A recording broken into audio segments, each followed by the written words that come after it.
नाज़रीन, आपकी मोहब्बत का शुक्रिया कि आप TTN की तमाम नशरियात को बड़े पसंदीदगी की निगाह से देखते हैं। हम कोशिश करते हैं कि आपके लिए अच्छे से अच्छे प्रोग्राम लेके आएँ, बेहतर से बेहतरीन खबरें आप तक लेके आएँ। आपसे गुजारिश है कि TTN को, अगर आप TTN के पेज पे नए हैं, TTN के चैनल पे नए हैं, तो इसको सब्सक्राइब करें, लाइक करें, कमेंट करें और शेयर करें, ताकि हमारी सच की ये आवाज़, सच की तलाश का ये सफ़र दूसरों तक भी पहुँचे, ताकि सब पूरा सच जान सकें। इब्तिदा है रब्बे दिल का बाबरकत नाम से, जो मुझे और आपको, मेरे और आपके दिल के ख्यालात को बखूबी जानता है। नाज़रीन, कहानी बहुत पहले बचपन में हमने पढ़ी थी और यकीनन आपने भी इसके ऊपर बेशुमार कहानियाँ जो हैं वो पढ़ी होंगी कि कबूतरों का एक गौल जो है वो अपनी रोटी रोज़ी की तलाश में निकलता है। किसी खेत में उन्हें दाने बिखरे पड़े नज़र आते हैं। वो उस खेत में उतरते हैं और दाना दुनका चुगना शुरू हो जाते हैं। इतने में क्या होता है कि एक शिकारी दूर खड़े होके एक जाल फेंकता है और वो तमाम कबूतर उस शिकारी के जाल में फंस जाते हैं। मायूसी, परेशानी, बेचारगी और बेबसी के आलम में सब कमज़ोर पड़ जाते हैं। लेकिन उनके बीच में एक दो बुज़ुर्ग कबूतर होते हैं जो उन्हें हौसला देते हैं, तसल्ली देते हैं, मोहब्बत के बोल बोलते हैं, इत्तफाक और इत्तेहाद की बात करते हैं, मुश्तरका जदोजहद की बात करते हैं, एक दूसरे को बर्दाश्त करने की बात करते हैं, एक दूसरे के दस्तो बाजू बनने की बात करते हैं, एक दूसरे का ज़ोर और कुव्वत बनने की बात करते हैं। बात सबके जहन में आ जाती है, सबकी अक्ल में उन बड़ों की बात आ जाती है और फिर वो बड़े जो हैं वो उन्हें इस बात के लिए आमादा करते हैं कि आप सब, हम सब मिलकर ज़ोर लगाएंगे, एक ही कुव्वत के साथ, एक ही मुश्तरका जद्दोजहद के साथ हम ज़ोर लगाएंगे और फिर देखेंगे कि नताइज क्या बरामद होते हैं। उधर शिकारी जो है वो बड़ा खुश होता है कि आज तो उसने बड़ा शिकार कर लिया, आज तो उसकी खूब पजीराई होगी, खूब मौजें लगेंगी। और वो जहाँ पर वो दाग लगाए बैठा हुआ था, जहाँ पर वो छुप के बैठा हुआ था, जब वो अपने उस जगह से उठ के कबूतरों के गौल की तरफ आने लगता है, तो एक वक्त आता है कि कबूतरों में सरसीमगी फैल जाती है, परेशानी का लेवल बढ़ जाता है। लेकिन इसी दौरान वो जो उनका बड़ा होता है वो उनको एक कॉशन देता है, उन्हें एक खूबसूरत बात जो उसने सिखाई थी उस पर अमल करने के लिए वो उन्हें एक कॉशन देता है, जिसे कहते हैं ना ग्रीन सिग्नल। वो उन्हें ग्रीन सिग्नल देता है कि लो भाई उड़ जाओ। और फिर क्या होता है कि वो तमाम कबूतर मिलकर जोर लगाते हैं और जाल समेत उड़ जाते हैं। और वो शिकारी जो मन ही मन में बड़ा खुश था, मेरा ख्याल है कि वो बेहोश होके गिर गया होगा, ना सिर्फ इसलिए कि उसके हाथ से शिकार निकल गया, बल्कि इसलिए भी कि उसका जो शिकार था, जिनको वो शिकार करना चाह रहा था,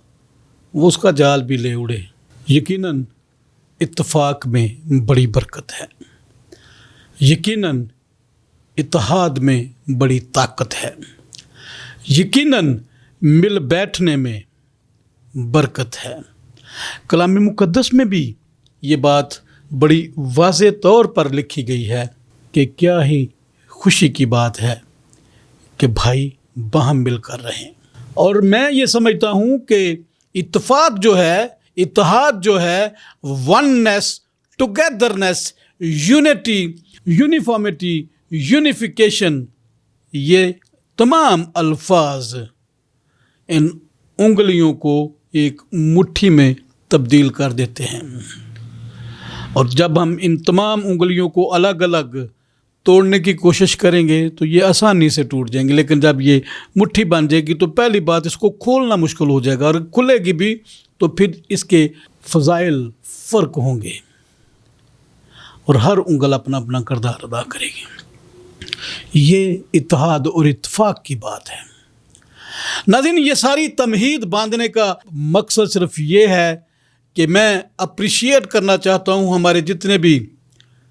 پنجاب اسمبلی کے اراکین ہیں، ان کی اس بات کو، ان کے اس عہد کو جو انہوں نے 2 یوم قبل پنجاب اسمبلی میں جناب کامران مائیکل، سابقہ سینیٹر، سابقہ وفاقی وزیر، سابقہ صوبائی وزیر کے ساتھ مل بیٹھ کر ایکتا کا عہد کیا،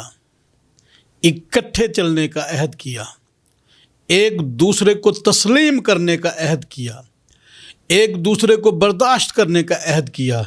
اور ایک دوسرے کے ساتھ مل کر کام کرنے کا عہد کیا۔ جی، میں سب سے پہلے تو تمام اپنے پارلیمنٹیرینس کا بے حد مشکور ہوں، اپنی بہنوں کا، بھائیوں کا، جنہوں نے آج پنجاب سے مدعو کیا اور اس بات کا اعادہ کیا کہ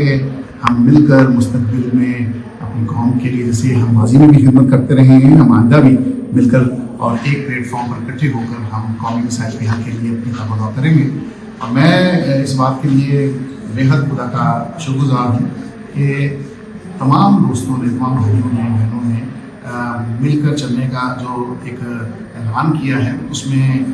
خدا نے اگر مجھے استعمال کیا تو میں کوشش کروں گا کہ احسن طریقے سے اپنی قوم کی ہم نمائندگی کر سکیں اور قوم کے جو ایشوز ہیں ان کو ایڈریس کر سکیں۔ تو اس کے لیے قوم بھی ہمیں اپنی قوم میں یاد رکھے اور خدا را اپنے جو نمائندے ہیں ان کو عزت دیں، ان کی قدر کریں۔ یہ انمول تحفے خدا نے ہمیں دیے ہیں اور میں سمجھتا ہوں کہ ان کو ہی ہم نے سپورٹ کرنا ہے تو ہماری راہیں نکلیں گی۔ لہٰذا ہم نے ہر کاز میں اپنے نمائندوں کو بھی تقویت دینی ہے، ان کی اسٹرینتھ بننا ہے تاکہ یہ ہمارے کاز کو تقویت دے سکیں۔ اپنے تمام میں چرچ لیڈر سے بھی ملتمس ہوں کہ اپنے نمائندوں کو عزت دیں، ان کے ساتھ چلیں اور ان کے لیے آپ دعا کریں کہ خدا ان کو اور زیادہ کثرت سے اپنے جلال میں استعمال کریں۔ Thank you very much. اس بات میں کوئی دو رائے نہیں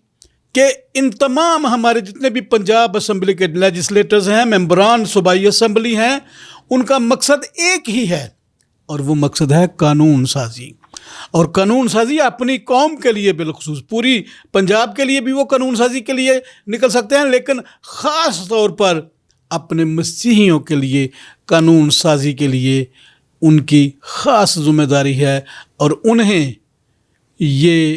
عہدہ، یہ مرتبہ، یہ منصب اس لیے دیا گیا کہ وہ اپنے لوگوں کے لیے قانون سازی کریں۔ میں اس بات سے خوش ہونے کے ساتھ ساتھ مطمئن بھی اس لیے ہوا کہ چونکہ جو موجودہ سیناریو چل رہا ہے، موجودہ حالات ہیں، ان میں بہت سی قانون سازی کی ضرورت ہے۔ ہمارے جو لیجسلیٹرز ہیں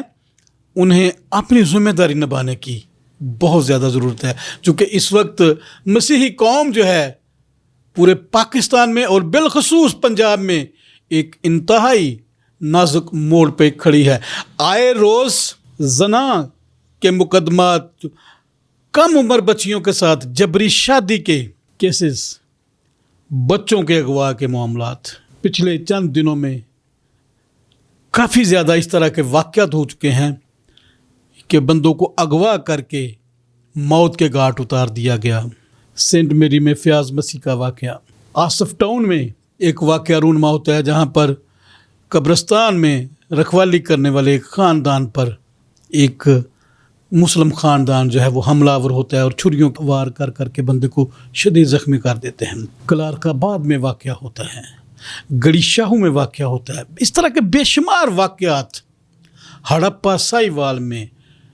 اکاڑا میں، اور یقیناً پنجاب کے دیگر بے شمار۔ ناظرین، آپ واقف ہیں کہ سوشل میڈیا پر بے شمار اس طرح کے، شہوپورہ میں بچے کو قتل کر دیا گیا۔ کون کون سے واقعات میں آپ کو گنواؤں، لیکن میں ایک بات بڑے وثوق سے کہتا ہوں کہ اگر ہماری یہ سیاسی قیادت جو ہے، ہمارے جو سیاسی نمائندگان ہیں، اگر یہ اسمبلی میں آواز اٹھاتے ہیں، آئی جی کو، ڈی آئی جیز کو، ڈی پی اوز کو، जब ये एतमाद में लेके उन्हें ये बताते हैं कि हमारी कौम के साथ ये जुल्म सितम और नाइंसाफ़ियाँ हो रही हैं, यकीन से कहता हूँ कि जब चंद एक लोगों को सज़ा मिल जाएगी, चंद एक मुल्ज़मान को कैफ़र किरदार तक पहुँचाया जाएगा, तो बाकी के जो मुल्ज़मान हैं वो खुद ब खुद अपना रास्ता बदल लेंगे। एक अच्छा फ़ैसला किया है जो हमारे नुमाइंदगान हैं सूबाई असम्बली में, और इस सारी एकता के लिए, इस सारे इकट्ठ के उन्हें एक जगह पे, एक प्लेटफार्म पे इकट्ठा करने के लिए मैं शुक्रिया अदा करना चाहता हूँ और शाबाश पेश करना चाहता हूँ जनाब कामरान माइकल साहब को। मुहरकात कुछ भी हों, कुछ लोग इस इत्तेफाक को या कामरान माइकल साहब की इस कावश को किसी और पैराए में देखते हैं। मैं कहता हूँ कुछ भी हो, हमारे भाई बहनें एक जगह पे इकट्ठे तो हो रहे हैं, इकट्ठे होंगे। जो अलग अलग ये कोशिश करते हैं, जब ये मुश्तरका कोई लाया अमल इख्तियार करके कोई मुश्तरका जद्दोजहद करेंगे तो यकीनन नतीजे फ़र्क होंगे। जनाब एजाज़ आलम अगस्टीन साहब, तारिक गिल साहब, इमानुअल अतर जूलियस साहब, वसीम अंजम संधू साहब, बाबा फैलबोस क्रिस्टोफर साहब, मोहतरमा सोनिया आशिर साहबा, मोहतरमा शकीला जवेदार साहबा, और हमारे वो तमाम दोस्त साथी जो इस इत्तेफाक और इत्तेहाद को मौसर और मुनज़्ज़म बनाने में जिनका किरदार है, हम उन तमाम के किरदार को अप्रिशिएट करते हैं और दुआ गो हैं कि ये इत्तेहाद और इत्तेफाक की जो रूह है ये हमेशा कायम रहे, और हमारे ये तमाम जो मोअज़्ज़ज़ मेंबरान असम्बली हैं ये मिलकर ज़ोर लगाएं और मसाइल का वो जाल, मुश्किलात का वो जाल, मसाइब का वो जाल जो शिकारी ने हमारी कौम के ऊपर डाला हुआ है, फेंका हुआ है, ये सब मिलकर कौम को साथ लेकर उस जाल को ले उड़ने में कामयाब हो जाएं और शिकारी को मुंह की खानी पड़े। आप सब की मोहब्बतों का, रफ़ाक़तों का बहुत शुक्रिया। अपने मेज़बान तारिक सलाह चौधरी को इजाज़त दीजिए। अगले किसी व्लॉग में दोबारा आपसे मुलाकात होगी, तब तक के लिए आप सबका बहुत शुक्रिया। खुदावंद आपको बरकत दे। God bless you all and Pakistan जिंदाबाद।